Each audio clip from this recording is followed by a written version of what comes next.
Senhor, te bendizemos hoje. Ó Espírito do Deus vivo, move em nós. Ó Deus, que haja adoração e incenso na tua presença, porque te amamos, ó Cordeiro Santo de Deus. Te bendizemos. Dá-nos, ó Senhor, entendimento, revelação. Abre-nos os olhos, ó Senhor, e dá-nos um coração incendiado na tua presença, pela verdade do teu Evangelho. Em nome de Jesus. Amém e amém. Podem assentar. Antes de nós participarmos da mesa do Senhor, deixe-me compartilhar algo com você. Pegue sua Bíblia em Lucas capítulo 24, verso 13 em diante. Lucas 24, verso 13. No primeiro semestre desse ano, o Espírito Santo começou a me inquietar com relação à ceia do Senhor. E por que ele começou a me inquietar sobre isso? Porque a ceia tornou-se algo excessivamente religioso, perdeu poder. Por que isso aconteceu? Os irmãos conhecem a história da Reforma Protestante? Exatamente 500 anos atrás, no mês de outubro, Lutero afixou lá suas 95 teses na porta da igreja de Wittenberg. E o que motivou a reforma? Muitas razões, mas uma delas era o mercadejamento da fé, era vender as coisas que não podem ser compradas. Então a igreja passou a vender as indulgências. Não sei se você já ouviu falar disso. Era um documento que dava perdão. Então o Papa estava autorizado a dar perdão. Pessoas tinham morrido, os parentes ficaram aqui, poderiam comprar indulgências e ela então seria perdoada lá onde ela estivesse. Mas era vendido para financiar a construção do Vaticano. E aquilo produziu nos reformadores essa indignação, porque não é esse o Evangelho. Mas esse mercadejamento da fé não era só nesse aspecto. Existiam também as conhecidas relíquias sagradas. Então, a Europa estava cheia de catedrais e cada uma delas tinha uma relíquia, supostamente, dos dias de Jesus. Então, era uma lascazinha da cruz de Cristo, era o túmulo de um apóstolo, era o santo sudário, e coisas desse tipo. E atribuíam poder a isso. Então, o que os reformadores quiseram lutar contra? Contra a superstição. Qual a diferença entre superstição e aquilo que é místico? Não são a mesma coisa.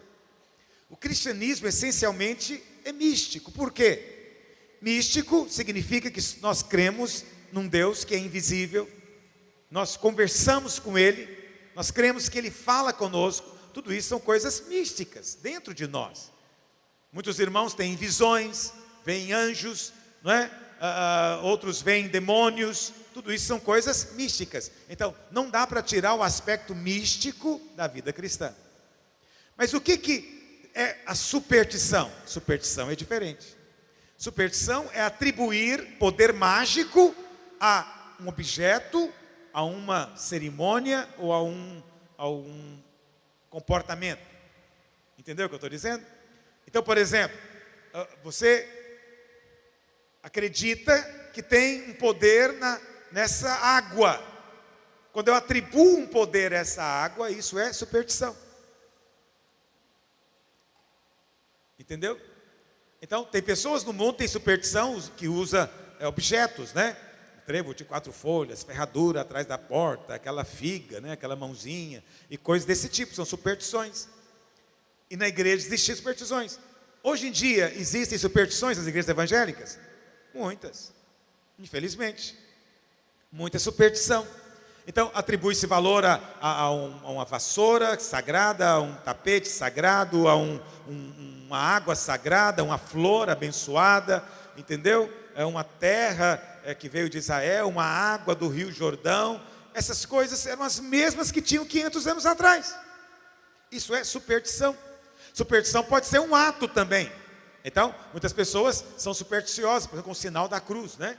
Então, eu viajo muito e dentro, quando eu vou entrar no avião, sempre as pessoas colocam lá, né? Faz o seu, né, seus sinais. Então, eles creem, uma vez que eu faço o sinal, agora eu estou totalmente guardado, porque o sinal tem um poder. Entendeu? Isso é superstição. Ok? Existem superstições dentro da igreja evangélica. É triste falar, mas no Brasil em particular é muito comum. Então, os reformadores, depois que houve a cisão, a separação da igreja católica, eles então rejeitaram todo tipo de superstição. Mas aí houve um problema. Qual o problema? A ceia, que era chamada de Eucaristia. Como é que fica a hóstia ou o pão e o vinho? Porque a igreja católica ensinava e ensina até hoje que a hóstia, que é o pão, transforma-se literalmente no corpo de Cristo. Então você não pode mastigar a hóstia, senão vai mastigar Cristo. Então eles diziam, isso é superstição. É claro que Jesus não se transforma naquele pão, naquele momento. E eles então reuniram e eles definiram que a doutrina católica chama-se transubstanciação. Definiram então que eles não criam nessa transubstanciação, não criam que a hóstia virava corpo de Cristo, mas eles entendiam que o pão era um símbolo, e o vinho ou o cálice era um símbolo. O pão simbolizava o corpo de Cristo, o cálice simbolizava o sangue de Cristo, mas não era literal. Veja, eles estavam corretos. Mas olha o que acontece. Essa coisa do simbolismo foi levada a tal extremo que a ceia perdeu poder. E as igrejas não atribuem mais poder à ceia. Elas fazem a ceia, igual eu falei aqui na velha aliança, por obrigação. Cristo mandou, vou fazer. Mas não acreditam que tem poder nenhum envolvido naquilo. Agora é óbvio que é um símbolo. Quando Jesus estabeleceu a ceia, foi em qual momento? Você lembra? Não é? Eles celebraram a última Páscoa. Quando acabou de celebrar a Páscoa, o Senhor pega o pão e o cálice. Ele diz o quê? A respeito do pão, este é o meu corpo. A respeito do cálice, este é o meu sangue. Então veja, ele está ali, os discípulos estão na frente dele. Ele pegou um pão, ele acabou de partir o pão, e ele disse, este é o meu corpo, partido por vós. Os discípulos entenderam que estava simbolizando? Sim, porque o corpo dele estava ali na frente, os discípulos estavam vendo Jesus. Quando os discípulos comeram aquele pão, eles sabiam que estavam comendo o pão, então era um símbolo, claro que era um símbolo. Mas você não deve exagerar no simbolismo ao ponto de que não haja mais poder na ceia. O que aconteceu nesses 500 anos? Aconteceu uma coisa impressionante. As igrejas evangélicas tratam a ceia de forma comum, não é? Apenas uma obrigação, fazem uma vez por mês, porque não querem que seja uma coisa feita às pressas, né, como dizem. Mas o que acontece? Muitos crentes ficam meses sem participar da mesa do Senhor, e não veem problema nenhum nisso, acham normal. Então, num mês, ele estava de férias, não foi na ceia. No outro mês, calhou naquele dia, o filho ficou doente, ele não foi na ceia. Então ele fica às vezes vários meses sem participar da mesa do Senhor e não acha que vai ter nenhuma influência na vida dele. Presta atenção, você acha que Jesus iria estabelecer algo meramente religioso, sem poder nenhum na sua vida? Não, ele estabeleceu algo que tem poder. Deixar de, portanto, participar significa perda espiritual. Quantos concordam com o que eu estou dizendo? Mas aí, muitas igrejas têm muito medo, né, da superstição. Nós não precisamos transformar a ceia em superstição, porque acontece um fenômeno interessante. Lá em Goiânia, eu acho que isso acontece em muitos lugares. Os irmãos ficam vendo na televisão, né? Tem muitos canais com programas dessas igrejas cheias de superstição na internet. E eles chegam na videira e eles falam, pastor Luísio, você tem que fazer algo também aqui. Você tem que ter alguma coisa. Faz pra gente alguma coisa. Faz uma chave. Alguém me falou esses dias. Você vai orar com essa chave, e eu vou levar para minha casa, e onde eu usar essa chave, ela vai abrir. Eu falo, não vou fazer essa bobagem com você. Isso é superstição. Mas eles me pressionam a isso. E aí, nesse jejum, eu falei tudo isso para chegar nesse ponto. Nesse jejum, o Senhor falou comigo, falou, é tempo de você ensinar para a igreja, porque nessas igrejas que tem superstição, eles têm um montão de objetos poderosos, menos o pão e o cálice. Nem eles dão valor no pão e no cálice. Você não vê num culto dessas igrejas de campanha, dizendo, hoje, depois da campanha, vai ter ceia, pão e cálice, e Deus vai fazer um milagre. Você não vê isso. Você vê outras coisas, pão e cálice não. Porque nem eles creem, não atribuem. Vê se não é algo do diabo agindo dentro da igreja. É o diabo tentando impedir-nos de desfrutar de bênção que estão à nossa disposição, que são para nós. E o Senhor falou comigo, nós não precisamos de nenhum desses objetos supersticiosos, nenhum deles, porque nós já temos o pão e o cálice. Quem tem o pão e o cálice tem todo o suprimento de que precisa. Você precisa de portas abertas? O pão e o cálice é que abre. Você precisa de alguma coisa que traz cura? O pão e o cálice é que vai trazer cura. Você precisa de quê? Qual que é o milagre que você precisa? O pão e o cálice são a resposta, porque o pão e o cálice é Cristo. É Cristo se fazendo alimento para o seu povo. E Ele prometeu que se faria presente. Então é claro que quando você participar do pão e do cálice, algo poderoso vai acontecer. E aí, naquele jejum, o Senhor colocou no meu coração o desejo de fazer 21 dias partindo o pão. E nós fizemos lá em Goiânia ceia 21 dias. E orientei os irmãos. Você vai fazer ceia na sua casa, vai fazer na sua célula, vai fazer no discipulado, vai fazer no culto de domingo, vai fazer em qualquer reunião. E eu fiz na minha casa com a minha família, nos dias que não tinha culto, eu fiz com eles. E foram os 21 dias mais poderosos que eu experimentei recentemente na minha vida. Foi algo de fato tremendo. A minha ideia nem era que fosse jejum, né? Eu nem queria que fosse jejum, que fosse só a ceia. Mas os irmãos quiseram jejum, nós fizemos com jejum. Então eu jejuava e quebrava com a ceia lá na nossa casa. Foi algo de fato poderoso. Eu vou dizer para você, na minha vida eu experimentei muito mais luz de Deus. Eu comecei a ter um nível de revelação que eu não tinha antes. Às vezes eu estava pregando e o Senhor estava falando comigo coisas para eu pregar no domingo seguinte. E eu tinha que me segurar para não falar tudo na mesma pregação. E às vezes eu estava lendo um versículo para pregar uma coisa, e quando eu li, o Senhor já falava outra coisa. Eu chegava na minha casa, começou a ter tanta coisa, tanta riqueza foi tendo mostrada. Por quê? Porque há poder na mesa do Senhor, filho. Há poder na mesa do Senhor. Há poder para cura. O que é o pão? O pão, nós temos o nome do jejum de pão dos filhos. O que é o pão dos filhos? A Bíblia fala, certa vez uma mulher cirofenícia, não era de Israel, ela seguia Jesus gritando e pedindo que curasse a filha dela. E o Senhor não olhou para ela. Por fim, Ele se voltou para ela e disse, não é bom tirar o pão dos filhos e dar aos cachorrinhos. O que era o pão dos filhos? A cura que a mulher estava pedindo. Não é bom eu tirar o pão dos filhos e dar para você? E ela falou que é verdade, Senhor. O pão que é dos filhos, mas os cachorrinhos podem comer das migalhas.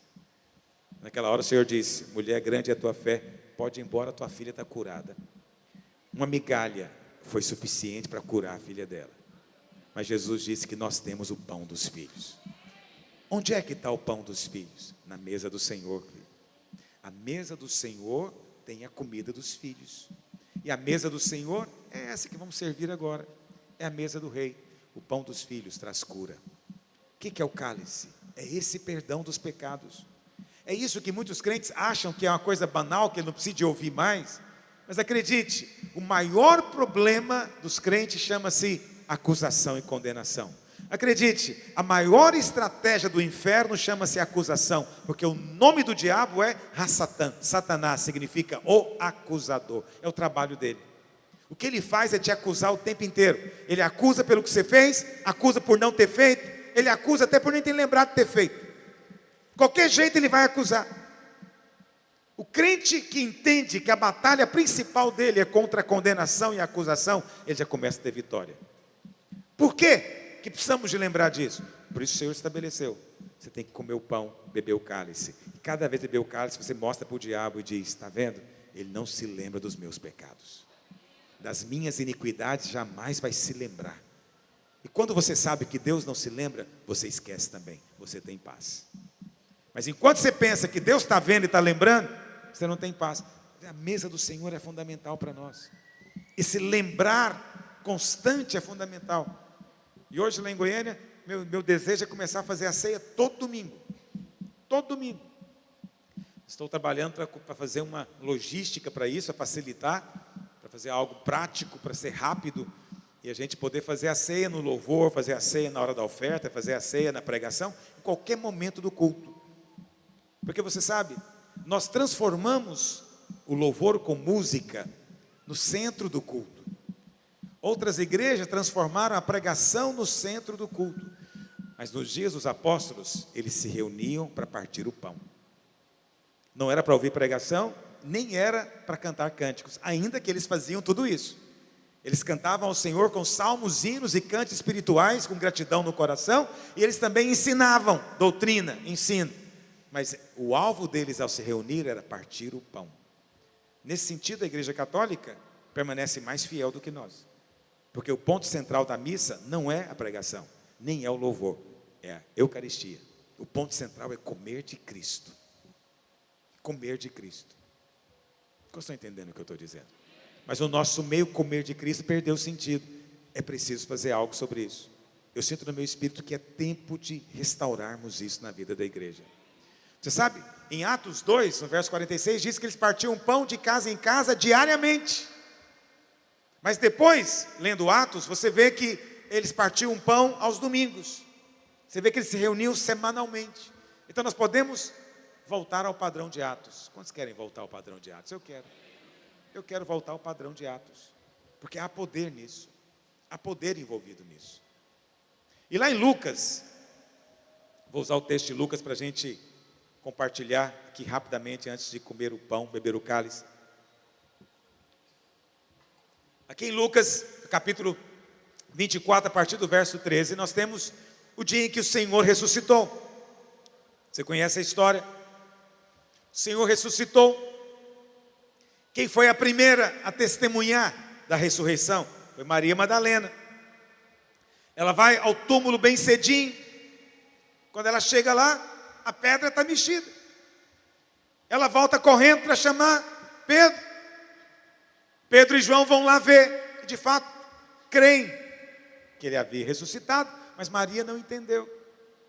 A Bíblia fala que ela continuou lá, chorando, e de repente apareceu um anjo. Isso aqui é algo poderoso. Mateus diz que quando o anjo apareceu, a terra tremeu, e ele era com aparência como de um relâmpago. Já pensou quando você vê um... Se você... Eu tenho visto irmãos que já viram um anjo. Mas você nunca viu um anjo que faz o lugar tremer. Aquele fez o lugar tremer. Aparência como relâmpago. E ele fala para ela: por que você está chorando, mulher? E ela não se importa com ele. Ela ignora. Ela fala: onde foi que você colocou? Fala onde colocou. Ela só queria o Senhor. Isso é uma coisa que me marca muito. É que tem muito irmão interessado no sobrenatural, mais do que em Jesus. Maria não. Ela não quer ver anjo. Ela não quer ver anjo com aparência de relâmpago. Ela nem fica impressionada com o terremoto. Ela só quer saber onde está Jesus. Onde está o Senhor? A Bíblia fala que Jesus aparece para ela agora. E ele fala o que para ela? Ele diz: mulher, por que choras? Ele chama ela de mulher. Ao chamá-la de mulher, ele está se posicionando como Deus Criador. E ela não o reconhece. E ela pensa que ele é o jardineiro. E ela fala: onde o Senhor colocou ele? Fala que eu vou buscar. Ela pensou que ele era o jardineiro. Mas você sabe, ela não estava totalmente errada.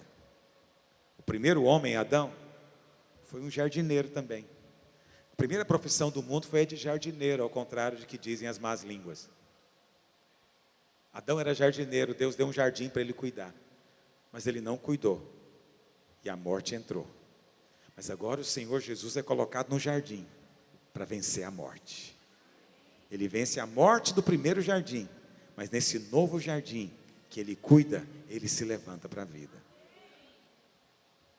Ela não reconhece, aí ele diz o que para ela?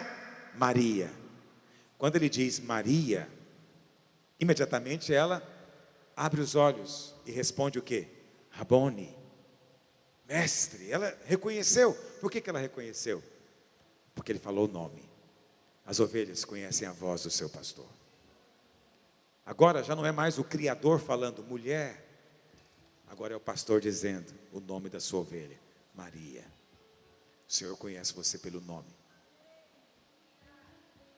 A Bíblia fala que ela talvez quis tocar nele, ele disse, não me dê tempo, porque não subi ao Pai ainda. Mas agora, ele está com um corpo diferente do que era antes. Agora, ele atravessa as paredes. Agora, ele não está mais limitado ao espaço. Tornou-se um X-Men. Uma coisa maravilhosa. A Bíblia fala que ele vai e entra na sala, mas João 21 diz que os discípulos estavam com medo e estavam fechados dentro de uma sala. Ele entra com a porta fechada, porque agora paredes não podem segurá-lo mais. Mas preste atenção, estou falando isso porque eu não sei quanto a você, mas eu sonho com a glória de um corpo glorificado. Desde criancinho eu adoro super-herói. E eu sempre ficava pensando, por que eu gosto dessa porcaria? Acusado. Um dia o Senhor falou comigo, porque dentro de você tem um anseio, você quer também ter esses poderes. O Senhor falou comigo, o mundo só sonha, mas você vai ter. Você vai ser desse jeito. Você vai ser assim, do jeito que Ele é, você vai ser também.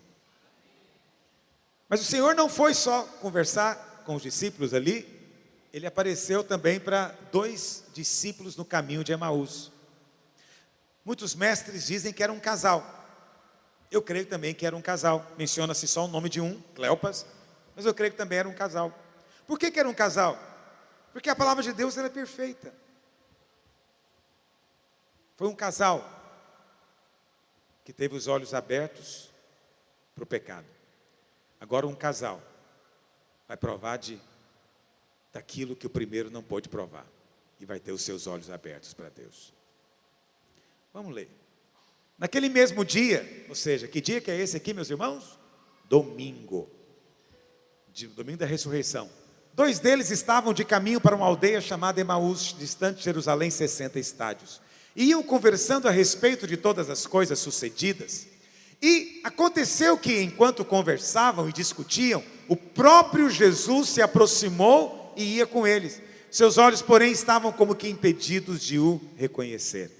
Muitos hoje ainda também estão impedidos de reconhecer. Esse caminho de Emaús, às vezes, é a história também da nossa caminhada cristã. E muitos de nós não temos enxergado o Senhor como deveríamos, porque os olhos também estão com véu. Então lhes perguntou Jesus, que é isso que vos preocupa e de que ides tratando à medida que caminhais? E eles pararam entristecidos. Um, porém, chamado Cleopas, respondeu dizendo, és o único porventura que, tendo estado em Jerusalém, ignoras as ocorrências desses últimos dias? Ele lhes perguntou quais, e explicaram o que aconteceu a Jesus, o Nazareno, que era varão profeta, poderoso em obras e palavras diante de Deus e de todo o povo, e como os principais sacerdotes e as nossas autoridades o entregaram para ser condenado à morte e o crucificaram. Ora, nós esperávamos que fosse ele quem havia de redimir a Israel. Primeira coisa que você vê aqui, que eu quero frisar com você, o que impediu os olhos deles de verem? Porque eles não estavam olhando para Jesus. O olhar deles estava fixo, era em Israel. Eles pensaram que Jesus iria restaurar Israel, porque o que a gente quer mesmo é a restauração de Israel. Às vezes eu fico preocupado quando eu vejo os evangélicos fizeram do objetivo de vida da igreja a redenção do Brasil, a restauração do Brasil, porque o centro não é Cristo, o centro é outra coisa. Mas às vezes nossa vida particular também é assim, entende? Nossos olhos não estão nele, Nós esperávamos que fosse ele que fosse fazer o Joãozinho passar no concurso. A gente esperava que fosse ele que fosse resolver a questão do casamento da Mariinha. Nós sempre estamos esperando que seja ele que vai fazer alguma coisa, porque o centro é essa alguma coisa. Porque o mais importante é essa alguma outra coisa que ainda estamos buscando. Quando o nosso centro, nosso ponto focal for ele, nossos olhos vão se abrir para enxergar mais dele. Infelizmente, dentro das igrejas hoje não se faz de Cristo o centro. O centro às vezes são os irmãos. Eu tenho que cantar o corinho que os irmãos gostam. Eu tenho que fazer do jeito que os irmãos acham agradável. Não adianta pregar esse tipo de coisa. Alguém me disse esses dias. Não adianta pregar isso, eu tenho que pregar o que o povo está precisando. O que estão precisando é disso. O que estão precisando é de casamento bom, é de prosperidade, emprego, é de cura. Então eu prego essas coisas. Presta atenção, você vai ter tudo isso se você colocar os seus olhos nele. Se você olhar para ele. Por isso o ponto focal de muitas pregações não é Cristo, não é a obra do Calvário. Normalmente é o que as pessoas têm que fazer. Nós pregamos, muitas vezes, é o que o homem tem que fazer e não o que Cristo já fez. Está entendendo o que eu estou dizendo? Muitas vezes, nós queremos ensinar as pessoas como elas superam as circunstâncias. E não entendemos que Cristo é que deve ser o foco, o centro. Ele veio para ser o Salvador. O anjo disse, o nome dele vai ser Jesus. Jesus é Yeshua, literalmente significa Salvador. Os irmãos estão cansados hoje? Estão comigo ainda? A vida cristã é uma questão de você desfrutar do Salvador. A sua vida cristã, você desfruta dele como Salvador? Ou você desfruta dele como um mestre? Você sabe, uma diferença enorme sobre isso. Os fariseus iam a Jesus e tratavam ele como mestre. Não me entenda mal, Jesus é mestre, o maior que já existiu, ok? Mas ele não veio para ser mestre, o nome dele não era Rabi, ok? O nome dele não era professor, o nome dele era Salvador, porque o que ele faz é salvar. Qual que é a diferença entre o mestre e o Salvador? É que o mestre ensina você como é que você resolve o seu problema. O Salvador não, ele resolve o seu problema para você. Entendeu o que eu estou dizendo? Os fariseus nunca receberam nada de Jesus, porque eles iam para Jesus para ouvi-lo como mestre. Mestre, o que você ensina sobre isso? O que você fala daquilo? Eles queriam aprender, e o Senhor ensinava coisas que eles nunca poderiam ser capazes de cumprir. Mas depois que os fariseus iam embora, os pecadores vinham a Jesus. Mas não vinham para aprender, eles vinham para ser salvos. Tudo o que precisamos é de salvação. Mas ao contrário disso, quando você tem um problema conjugal, o que você procura? Um salvador para salvar o seu casamento? Ou você procura um mestre para te ensinar como você pode mudar o seu casamento? Normalmente a gente quer aprender. E aí, o que o pastor ensina na frente? Vou ensinar para vocês hoje 10 passos de como você pode ter um casamento feliz. Aí você anota os 10 passos. Porque você não precisa de um salvador. Só precisa de alguém te ensinar como é que faz, que você mesmo resolve. Estão entendendo o que eu estou dizendo? E aí quando alguém chega falando do Salvador, você fala, não, só fala como é que eu posso ser salvo, que eu mesmo vou me salvar. Não resolve. O Salvador faz para você. Quando Jesus, nós somos muito naturais às vezes, quando Jesus foi no casamento em Caná da Galileia, ele fez um milagre. Qual foi o milagre? Transformou a água rala do casamento no vinho novo, cheio de aroma e sabor. E ele fez isso como? Ensinando para o casal como é que transforma água em vinho? Não, ele fez isso sendo o Salvador. Por que eu estou falando isso? Certamente porque tem algum casal precisando de salvação aqui hoje. É que você pensa em salvação sempre como salvação do inferno. Não, filho, salvação de qualquer coisa que está afogando você. O que está afogando você? Ele vai salvar. Você não precisa aprender como se livrar da doença. Às vezes eu pego no pé, pastor Dene, às vezes, ele fica até, não sei se ele fica chateado comigo. Por quê? Porque as pessoas querem saber como podem ter saúde. Isso qualquer ímpio ensina. Coma isso, não coma aquilo, não beba isso, faça isso de exercício. Isso qualquer um ensina. Mas o Salvador, ele não vai te ensinar isso. O Salvador, ele vai te dar isso. Quando você está afogando, você precisa aprender algumas lições de como se livrar, ou precisa de um Salvador? Eu sempre gosto de brincar, né? Eu vejo alguém se afogando, eu chego para ele e falo: "Ô, pega aí meu novo livro, Como Aprender a Nadar em 5 Lições. Mas ele está afogando, ele precisa de um livro para ensinar para ele. Ele precisa de alguém que vai descer, talvez, numa corda, num helicóptero, e vai chegar lá e vai agarrá-lo. Mas o que ele tem que fazer? No máximo, ele tem que ficar quieto e deixar o Salvador salvar ele. Se ele ficar quieto, já vai ajudar. Se ele tentar ajudar o Salvador, é capaz de atrapalhar. Quantos estão entendendo o que eu estou dizendo? Ah, pastor, mas a gente não consegue muita coisa? Se você quer tentar, esse é o problema. O Salvador deixa. Enquanto você está se debatendo, achando que pode se salvar do afogamento, o Salvador vai deixar você se debater. Na hora que você desistir e estiver afundando e disser: "Eu desisto, eu não consigo, me ajuda", aí Ele vai ajudar você. E Ele vai fazer, num instante, o que você demora anos para conseguir. Eu pergunto para você: o homem é capaz de transformar a água em vinho? Sim ou não? Surpreenda-se. É. É mesmo, pastor? É. Como é que você pode transformar a água em vinho? Muito simples. Você planta uma parreira, agoa ela, vai nascer uva, você colhe a uva, esmaga a uva, deixa fermentar, você transformou a água em? Fez ou não fez? Consegue-se. Mas quanto tempo você vai demorar? Esse dia para trás eu estava lá em Goiás, lendo uma reportagem de um pessoal, numa cidade chamada Pirinópolis, não sei se alguém conhece, que está produzindo vinho. E o vinho que eles fizeram é de qualidade excelente, ganhou até prêmio entre os melhores do Brasil no ano passado. E eu fiquei surpreso, eu falei: "Uau, vinho no Cerrado?" Eu fui ler, mas foi bom ter lido, porque eu vi que transformar a água em vinho é uma coisa difícil, mas transformar a água em vinho bom é mais difícil ainda. Vinho bom, vou te contar como é que é. Não estou falando de vinho, estou falando de casamento, presta atenção. Você pega a uva e planta. A primeira colheita você não vai usar, porque não presta para fazer vinho. Depois de 5 anos, vai começar a ter colheita que dá para fazer vinho, 5 anos. Mas não vai ser um vinho bom. Para ser um vinho bom, vai demorar 15 anos para aquela parreira chegar no nível. Depois de 15 anos, aí você vai ter uma colheita, aí você vai fazer um vinho, agora vai ser um vinho bom. Mas o vinho bom, ele não fica bom no primeiro ano, você tem que deixar ele envelhecendo. Aí ele fica 10 anos em barris para se tornar um vinho bom. Demora 25 anos, no mínimo, para conseguir fazer um vinho bom. Um casal, depois de 25 anos, que diz: "Agora temos um bom casamento". É isso que eles fizeram, produzindo um vinho bom depois de 25 anos. Presta atenção, até ímpio, depois de 30 anos apanhando, consegue ter casamento bom.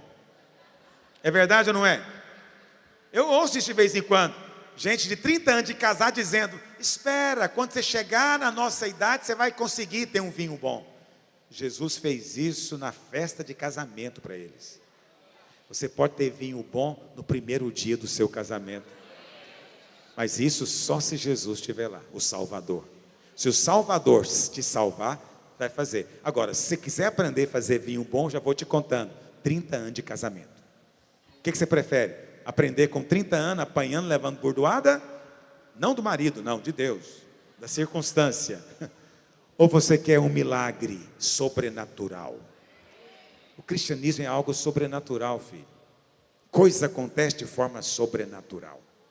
Mas você tem que tirar o foco de você, do que você pode fazer, pôr os seus olhos nele. Deixa o Salvador te salvar. Você está com problema financeiro? Deixa Ele te salvar. Você está com enfermidade? Deixa Ele te salvar da doença.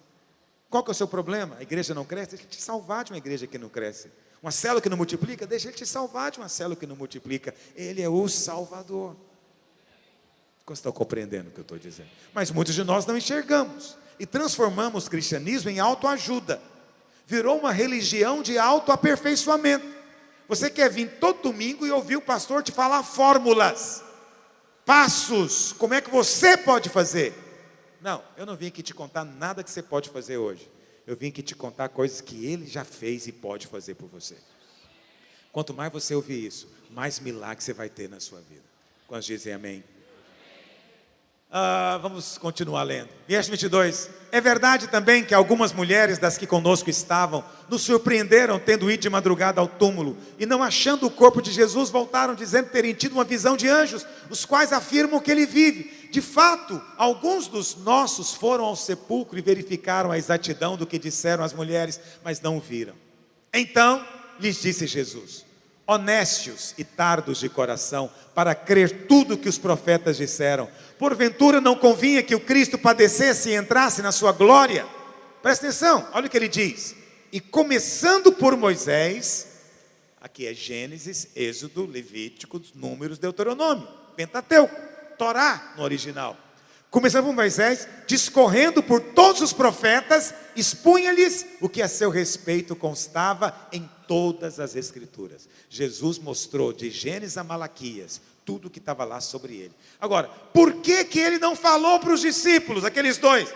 Não está me conhecendo não? Sou eu, Jesus. Lembra aquele dia, acalmei o mar, lembra? Multipliquei o pão, está lembrado daquele dia? Lembra aquela cura que eu fiz, o paralítico que andou? Está lembrando agora? Por que que ele não falou isso? É o que eu falaria. Entendeu? Se eu encontrasse o Reinhard e por algum motivo ele não me conhecesse, eu ia dizer: ô Reinhard, está me conhecendo não? Sou eu, Aloísio. O que é? O meu cabelo que acabou? Mas é que sou eu. É isso que eu falaria para ele. Jesus não fez isso. O Senhor pegou a Bíblia e falou: vamos começar lá de Gênesis. No princípio criou Deus os céus e a terra. A terra, porém, era sem forma e vazia. Disse Deus. Nessa hora ele parou. Ele falou: disse Deus. O verbo de Deus é Jesus. No princípio era o verbo. Quando Deus falou, Deus liberou o verbo. Tudo foi criado pelo verbo. Ele está dizendo: esse é o Messias. Está lá, em Gênesis 1. Depois chegou em Gênesis 2. Com certeza ele falou do casamento de Adão e Eva, dizendo: isso é a igreja e o Messias. Está vendo a árvore da vida? É ele. Ele é o pão que desceu do céu. Está vendo o cordeiro que foi morto para fazer roupa? É o cordeiro que foi morto desde a fundação do mundo. E foi andando. Foi mostrando. Por que ele não disse: olha para mim? Não, ele não disse. Ele disse: olha para a Escritura. Aqui está o segundo princípio. Você quer ver o Senhor? Você vai ver o Senhor na Escritura. Mas você tem que ter a chave do Velho Testamento. Você tem que ter a chave que é Cristo. Quando você começar a ver Cristo na Escritura, presta atenção. Quando você tiver essa chave, vai perceber o tanto que a palavra do Senhor é deslumbrante e maravilhosa. Em tudo. Em tudo. Domingo atrasado eu preguei sobre a genealogia de Jesus. Pessoas falam: para que tem esse monte de nome difícil de falar na Bíblia? Eu mostrei para eles o quanto a genealogia é misteriosa e maravilhosa. Porque toda a palavra é, se você tem a chave. Hoje também é assim. Por que o Senhor fez questão de mostrar na Escritura? Para dizer o seguinte: na nova aliança, nós não conhecemos o Senhor na carne. Na nova aliança, nós conhecemos o Senhor na palavra. Quantos têm fome da palavra aqui? Vamos avançar. Quando se aproximavam da aldeia para onde iam, fez ele menção de passar adiante. Mas eles o constrangeram dizendo: fica conosco, porque é tarde. Eu acho que é daí que veio aquele hino, né? Fica, Senhor, já se faz tarde. Acho que foi daqui que saiu o hino. E entrou para ficar com eles. Verso 30. E aconteceu que, quando estavam à mesa, tomando ele o pão, abençoou, e tendo-o partido, lhes deu. O que é isso aqui, meus irmãos? A ceia. Quando o Senhor parte o pão, a expressão partir o pão no Novo Testamento significa a ceia do Senhor. O que aconteceu quando ele partiu o pão? Então, verso 31, se lhes abriram os olhos e o reconheceram. Mas na hora que reconheceu, ele desapareceu. Por que desapareceu? Porque agora não é mais fora, é dentro. É dentro, presta atenção. Essa mesma expressão, então se lhes abriram os olhos, quem se lembra, é usada onde? Lá em Gênesis capítulo 3. Quando o homem e a mulher comeram da árvore do conhecimento, diz a Bíblia, então se lhes abriram os olhos. Mas agora tem um novo casal caminhando o caminho. E o pão da vida se apresentou no meio deles. E quando o pão foi partido e eles comeram da árvore da vida, então se lhes abriram os olhos. Em Gênesis os olhos se abriram para o pecado, mas agora os olhos se abriram para o Filho de Deus, para o céu. O Senhor quer que os olhos continuem se abrindo. Você quer ter mais revelação do Senhor? Coma dele, coma dele. Alguém me traga um pão e um cálice, por gentileza. Coma dele. Quando você come dele, a promessa é: os seus olhos se abrem. Olha, o pecado entrou. Presta atenção no que eu vou te dizer. Eu sei que você está cansado, está com sono, mas eu prometo que eu vou encerrar agora mesmo. O pecado entrou, não foi porque cometeram um crime, uma coisa hedionda, um ato terrorista, uma orgia sexual. Não foi nada horroroso. Foi uma coisa simples, prosaica, comum. O homem comeu. E porque ele comeu, todos nós caímos. Só porque comeu, a morte entrou. Agora, na nova aliança, Deus faz a mesma coisa. Ele diz: eu não vou exigir de você uma grande obra. Não vou exigir de você uma coisa extraordinária. Eu quero uma coisa simples, prosaica. Você vai só comer. O primeiro ato de comer trouxe morte. Agora, se você crer e comer do pão, você vai receber vida. Presta atenção, a vida disponível para nós pelo simples ato de comer. E eu não estou falando de superstição aqui. Estou falando de algo que foi o próprio Senhor Jesus que estabeleceu. Não é fruto de criatividade de algum pastor que quer vender um produto para ganhar algum dinheirinho, uns trocados na igreja. Não. Estou falando de algo que o próprio Senhor estabeleceu. Ele tem um compromisso com o que Ele próprio estabeleceu. Ele é o pão que desceu do céu. Quantos dizem amém? Mas não apenas isso. Era só um, mas tudo bem. Eu gosto de abundância. Eu gosto de ganhar na taça também. E disseram um ao outro: porventura não nos ardia o coração quando Ele pelo caminho nos falava, quando nos expunha as Escrituras? Aí vem a quarta coisa. Se você gosta de pontos, eu gosto de pontos na pregação. Hoje eu falei de 4 para você. Você precisa de ter os olhos no Senhor para vê-lo. Você precisa de ter os olhos na Escritura para vê-lo. Você precisa de tem que comer dele para vê-lo. Mas tem uma outra coisa importante. Você precisa de ter o Espírito incendiando o seu coração para vê-lo. O Espírito tem que queimar também. A vida cristã, eu ouço muito isso, e é verdade, é uma crença, ok? Então é uma questão de fé. Mas se você enfatizar só a crença, você corre o risco de se tornar uma igreja morta. O que aconteceu com as igrejas reformadas? Elas pregavam isso. O que importa é a crença. Creia corretamente e tudo vai estar certo. É verdade. A sua vida é resultado da sua crença. Seu comportamento é resultado da sua crença. Quem crê errado, vive errado. Mas preste atenção. Uma crença correta tem que resultar numa experiência apropriada. Por que essas igrejas estão mortas hoje? Porque elas têm uma crença correta, mas rejeitam o coração incendiado. Rejeita o fogo do Espírito. Rejeita a experiência. Rejeita a vivência. Nós somos uma igreja que precisa ter mais Pentecoste e menos obra humana. Não, diga amém mesmo. Eu tenho dito para os pastores isso. Mais Pentecoste, menos PowerPoint, menos Excel. Mais Pentecoste. Entende o que eu estou dizendo? Menos esforço, mais descanso.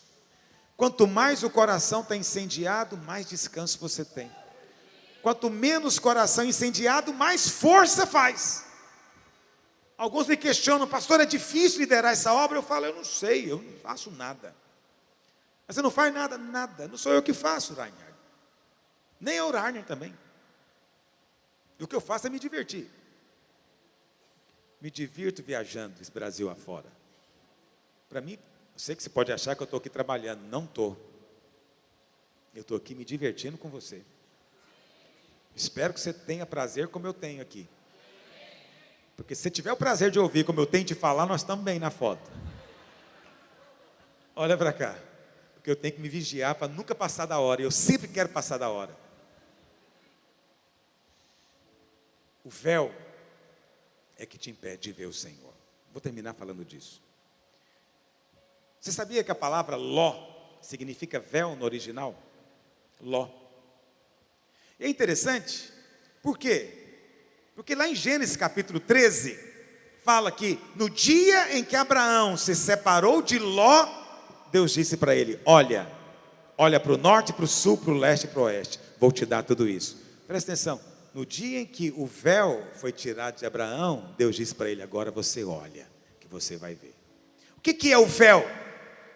2 Coríntios 3, verso 14, projeta por gentileza.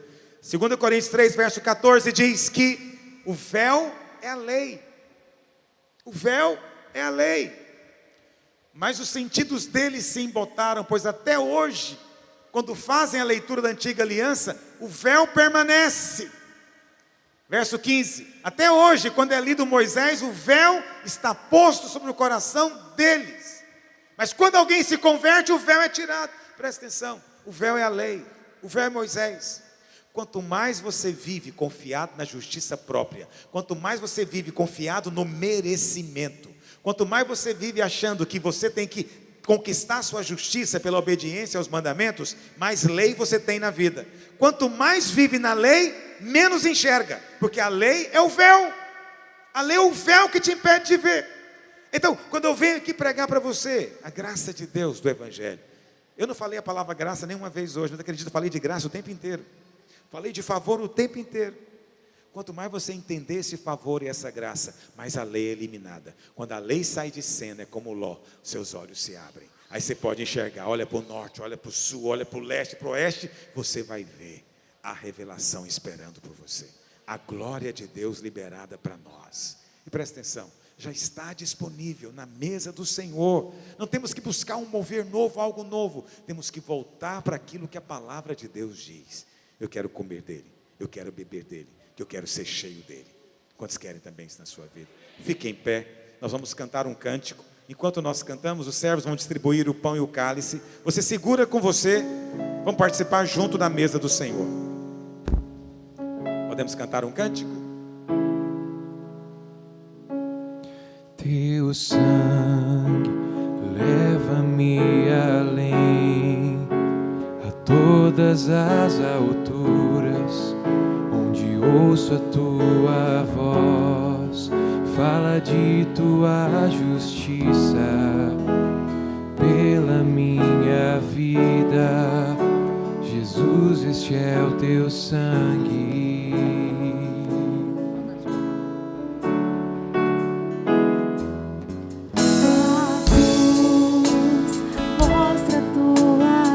Segura o pão com você e o cálice. Vamos participar juntos.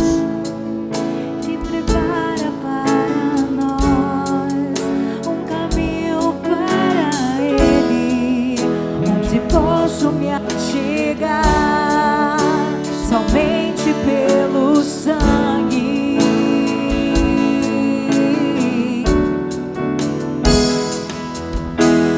Que nos lava dos pecados, que nos traz restauração.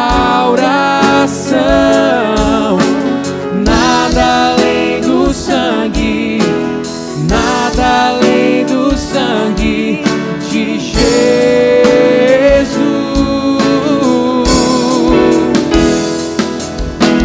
que nos faz brancos como a neve, aceitos como amigos de Deus.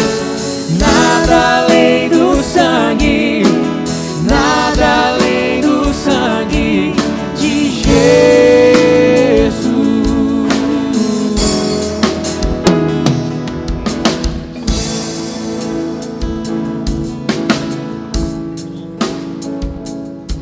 Teu sangue leva-me além, a todas as alturas, onde ouço a tua voz.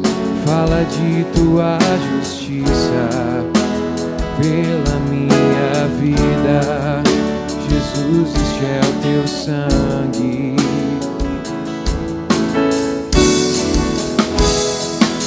Tua cruz mostra a tua graça, fala do amor do Pai que prepara para nós um caminho para Ele, onde posso me achegar somente pelo sangue.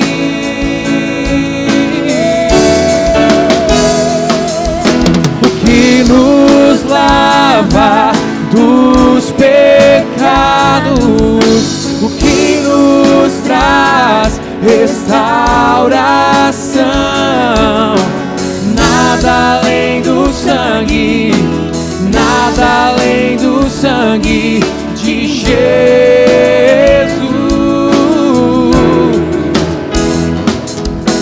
que nos faz brancos como a neve, aceitos como amigos de Deus.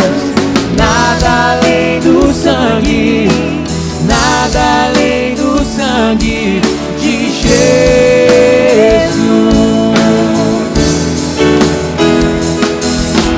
Eu sou livre, eu sou livre. Nada além do sangue, nada além do sangue de Jesus.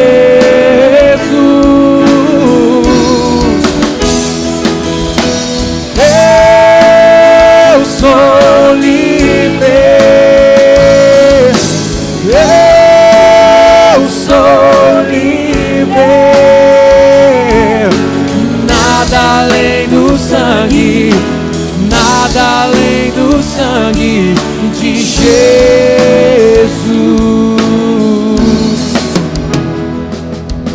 Que nos lava dos pecados.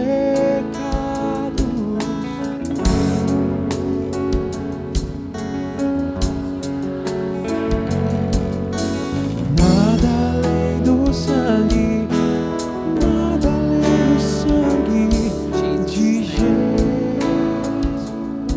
Quem ainda não tem pão e vinho, levanta a sua mão. Todo mundo tem.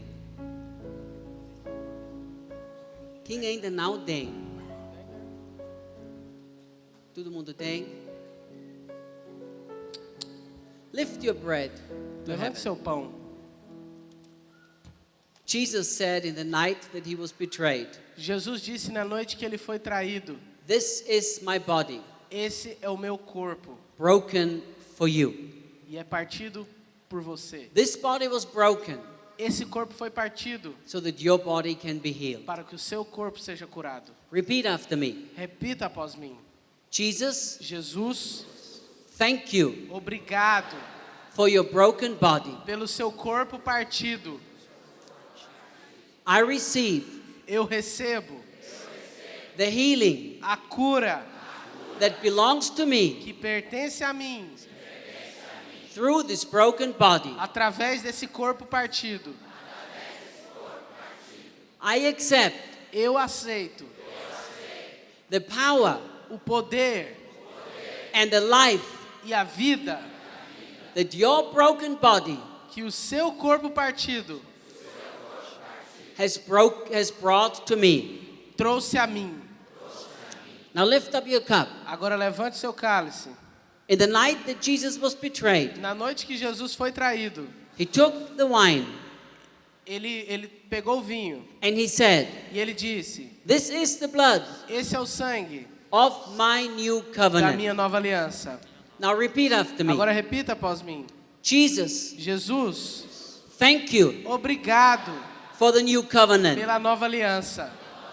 I declare, Eu declaro, because of this blood, por causa desse sangue, I am perfect eu sou perfeito before God. diante de Deus. I'm justified. Eu sou justificado. I'm forgiven. Eu sou perdoado. I'm free from Eu condemnation. sou livre de condenação. I reject E eu rejeito any condemnation toda condenação from my life. na minha vida.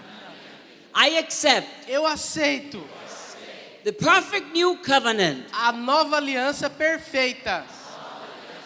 and I declare E eu declaro that the enemy que o inimigo is defeated está derrotado and is under my feet e ele está debaixo dos meus pés because of the blood por causa do sangue of the new da covenant. nova aliança. By faith, Pela fé, I will live eu viverei in this new covenant. essa nova aliança.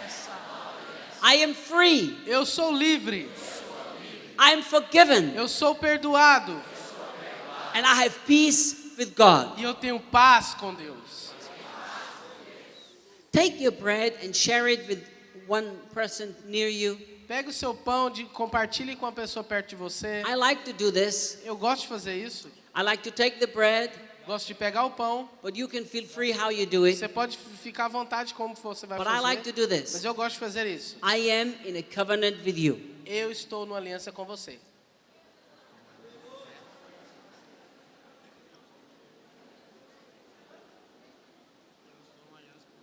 I'm in a covenant with you.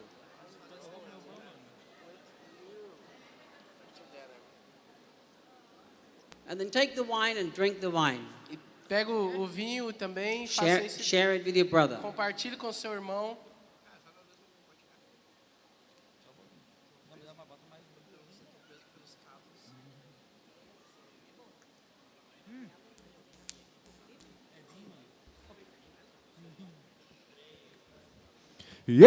Eu sou livre. Eu sou livre. Nada além do sangue, nada além do sangue de Jesus.